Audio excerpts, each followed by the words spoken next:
My name is Johnsman. I'm the founder of Marsh Hen Mill on Edisto Island, South Carolina. Well, Greg, thank you for having us here at the Marsh Hen Mill. We're excited to be here. Anytime. We're blessed that you get to see a little bit of what we're up to on a daily basis. All right, can you tell us about Marsh Hen Mill and how you got started here? It's interesting how we got started here on the property here on Edisto Island. So I'm from the upstate of South Carolina. I grew up in a little town. It used to be a little cross roads called Powdersville. I went to Clemson, studied agriculture, focusing on animals, and married a little girl from the low country, and her daddy was a very large commercial tomato farmer. I spent years on the tomato farm, and over the years he told me that, you know, son, this farm will not be here for you. And it was very difficult for me to hear that the years and experience he was giving me, that I couldn't turn it into the next generation. I started just selling vegetables to chefs.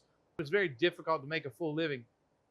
I brought a mill to the coast, Saluda, South Carolina, one of the original mills from that area. It was electric driven.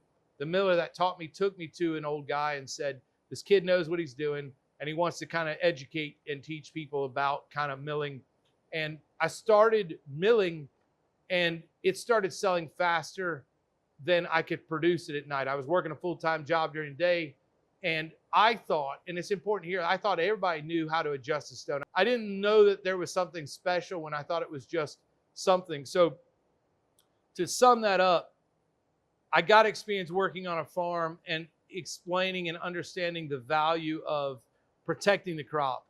But what Marsh Hen is based on is taking that next step, holding the hand with the farmer and making sure that we are showing all the hard work through. Since the start of Marsh Hen, I had 3 hurricanes back to back that knocked me almost out of business. Again, my father-in-law stepped in and said, you can't put all your eggs in one basket. So as the growth has occurred, I have trusted more and more farmers across the state. So I'm excited to say that it's not about being a middleman. It's that I got the experience. Now I get to share the experience of growing to keep these crops alive, but also keep the stories of South Carolina alive. But we're able to make sure that we can then provide a high quality product through it. So Greenville County Schools were featuring your Carolina Gold rice. Can you share with us what inspired you to work so hard to bring Carolina Gold rice back? You know, that is I'm a corn boy through and through. Learning the mill was corn, so why rice? Believe it or not, on the coast, the rice kitchen is the answer. Going through history, we use technology and look to the future. The more I look back, they had the answers, and I'm trying to look to that. It was a main staple here, but rice was a huge economic thing for the state, and it tells the rest of the story of what we're trying to help save and keep alive. And flavor, I hope students and teachers have had a chance to taste it, but I can't recreate what beauty is in the Carolina Gold. Why is Carolina rice so special compared to other rice varieties? You know, Carolina Gold's special to me for ways that probably isn't more special than other varieties. It's special to me because of, I know not only the history of all the way back to 1685 here in the state of South Carolina, but it's also the time we put into it. There's a lot of rice that are a lot easier to grow. So I think for me, it starts at knowing how much work we put into it. But what sets itself apart from other varietals, the aromatics of this variety, you can't compare to any other variety. So yes, there's varieties that create more yield and probably could be a cheaper crop to grow, but we believe in it because of what it produces. Can you walk us through the process of growing of Carolina Gold rice? That's walking through the process of growing Carolina Gold could be hopefully 1 year an easy process, but I haven't had that yet. So this year alone, we've had a drought. This year alone, we're down over 20 inches of rain. To think about Carolina Gold on the coast is, if Greenville doesn't get rain, that crop is hurt here on the coast. And people don't understand what that means. But what I'm trying to say is the salinity in the water in our creeks right here on the coast is full of salt coming off the ocean.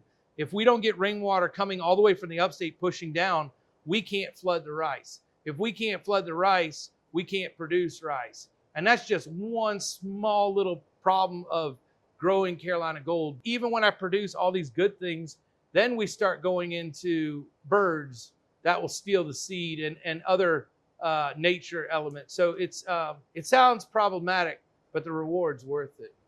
Can you walk us through a typical year from planting through harvest and milling? So most crops, like with Carolina Gold, we're going to start preparing ground early season.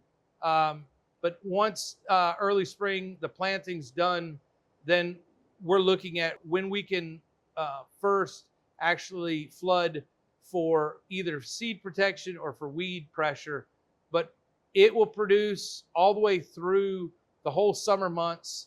And then come the fall, it needs to dry completely down. We don't harvest it green. It needs to dry down. Moisture content is what we're looking at. And then we actually harvest with rice combines. But getting it out of the field sounds like that's the end of the process, but that's actually just the starting point. Rice is in a hull, and that hull protects the grain, but we have to get it out of the hull, separate it, and then on how the rice is, does it have to be polished? Does it have to be cleaned? We also have a lot of safety inspections we do. Through the safety inspections, you're looking at early fall, we begin to harvest, but to actually get it into food can take us almost to the end of the year. So you're looking at a life cycle starting almost about March till about the 1st of December from getting it in the ground to actually getting it on the plate. You do grits and you do corn. I know you do farro and freekeh. Can you walk us through the products that you're currently working with? In retail bags, it looks like we have a lot of products, but we have about 50% of all our products are different varietals of corn. So like grits and cornmeal, we have 6 and 7 times over just different varietals, and each variety has a different flavor profile. But again, kind of explain what the word to us, the Rice Kitchen, is so important is we're trying to display products that are part of South Carolina. Everything that we're producing or trying to produce is hopefully helping the rotation of the ground as much as the farmer, because we're trying to find ways for them to find a way to add financial gain to their business, but also help us too. Talk to us about how important Greenville County Schools' commitment to Carolina Gold rice and your other products is to your operation. Greenville County Schools is a dream come true to us. And what that is how do you educate, how do you get the next generation to even begin to understand the stories of what this great state has, but also get them to taste it is the first step. Greg, thank you again for inviting us here today. Is there anything that you would like to share with the workers, the staff, the team at Greenville County Schools Food and Nutrition Services? Thank you. That's it. Thank you. We need help.